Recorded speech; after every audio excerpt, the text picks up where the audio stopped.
요즘은 효에 관련하여 우리 시대 때의 관습과 요즘 시대의 관습이 참 많이 달라졌습니다. 예전에는 무슨 날이면 찾아뵙는 것은 당연한 일이며 자식이 부모에게 효를 다하는 것은 당연한 일이었습니다.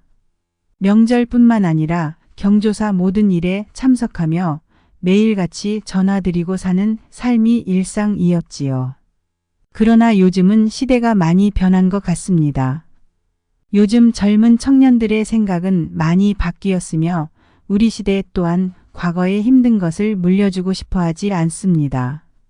며느리 사위 자식들과 사이가 틀어지지 않으며 건강한 관계를 유지하기 위해선 어떠한 노력이 필요할까요? 오늘은 사위 며느리에게 어떠한 부모가 되어야 하는지에 대해 알려드리겠습니다. 안녕하세요. 행복한 노이입니다. 영상을 시청하시기 전 구독, 좋아요, 알림 설정 부탁드립니다. 자, 바로 시작합니다. 첫째로 부모 방식대로 사랑하지 않는 것입니다.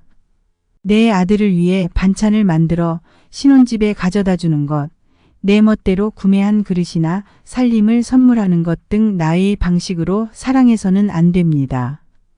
또한 자식에게 결혼할 때 주는 큰 돈이나 지원이 자녀들의 삶에 참견하는 명분이 되어서도 안 됩니다. 내가 원하는 사랑이 있고 자식이 원하는 사랑이 있습니다. 내가 사랑하는 마음에 해준 것들이 자식에게는 부담이나 짐이 될 수 있습니다. 더욱이 사위나 며느리의 경우 더 그런 마음이 크겠지요.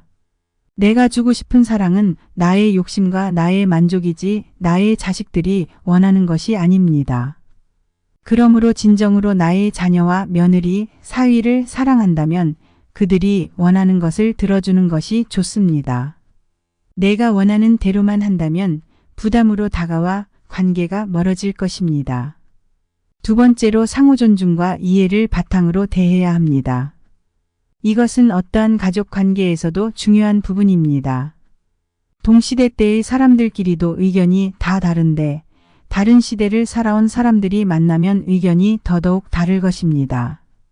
그래서 나 때는 나라면 이라는 말도 생겨난 것입니다.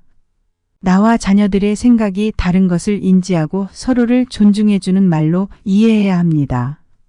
며느리와 사위는 나의 존재 자체로 대하기 어려울 것입니다. 그래서 더 한마디 꺼내기 어렵고 다가오기 힘들 것입니다. 그럴 때 내가 상호 존중을 통해 먼저 다가간다면 좋은 부모가 될 수 있겠지요. 세 번째로 경청하는 것입니다. 나이가 들면 말이 많아집니다. 나이가 들어감에 따라 나오는 습관 같은 것입니다. 이것을 사위나 며느리에게 한다면 상사가 얘기하는 것만큼 곤욕스러운 일일 것입니다. 내가 하고 싶은 말은 좀 줄이고 며느리와 사위의 이야기를 듣는 것 또한 좋은 방법입니다. 네 번째로 적절한 거리를 유지하는 것이 좋습니다. 이것이 오늘 우리가 하고자 하는 말의 핵심입니다. 가족 간의 관계에서도 상대방의 개인적인 공간과 경계를 존중해 주는 것이 중요합니다.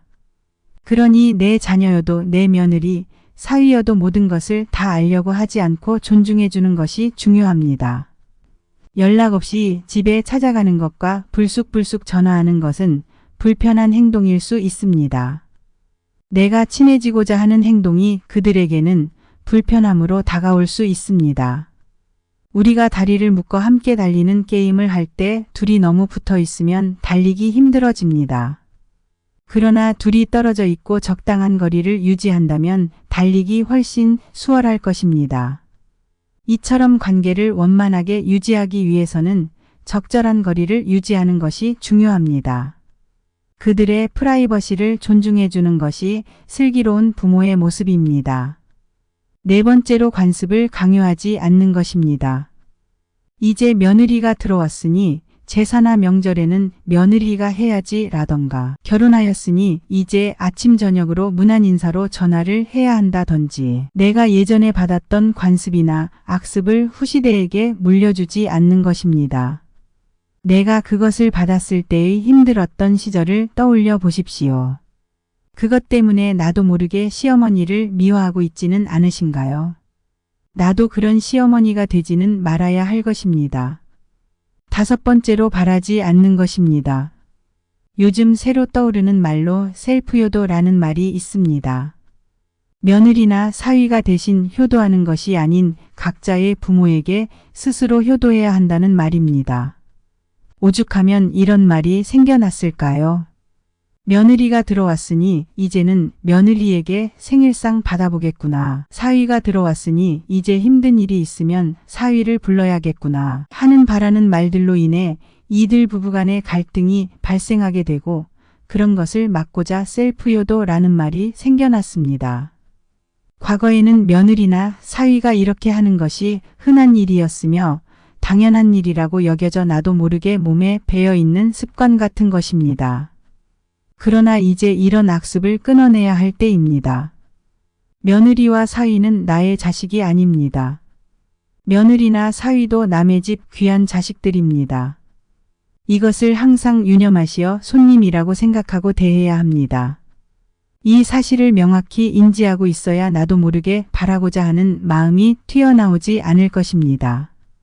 이 모든 5가지를 유념하여 새로운 사위와 며느리를 대한다면 남부럽지 않은 화목한 가정을 이룰 수 있을 것입니다. 다시 한번 알려드리겠습니다. 첫째로 부모 방식대로 사랑하지 않는 것입니다. 내가 원하는 사랑이 있고 자식이 원하는 사랑이 있습니다. 내가 사랑하는 마음에 해준 것들이 자식에게는 부담이나 짐이 될 수 있습니다. 내가 주고 싶은 사랑은 나의 욕심과 나의 만족이지 나의 자식들이 원하는 것이 아닙니다. 그러므로 진정으로 나의 자녀와 며느리, 사위를 사랑한다면 그들이 원하는 것을 들어주는 것이 좋습니다. 내가 원하는 대로만 한다면 부담으로 다가와 관계가 멀어질 것입니다. 2번째로 상호 존중과 이해를 바탕으로 대해야 합니다. 나와 자녀들의 생각이 다른 것을 인지하고 서로를 존중해주는 말로 이해해야 합니다. 며느리와 사위는 나의 존재 자체로 대하기 어려울 것입니다. 그럴 때 내가 상호 존중을 통해 먼저 다가간다면 좋은 부모가 될 수 있겠지요. 3번째로 경청하는 것입니다.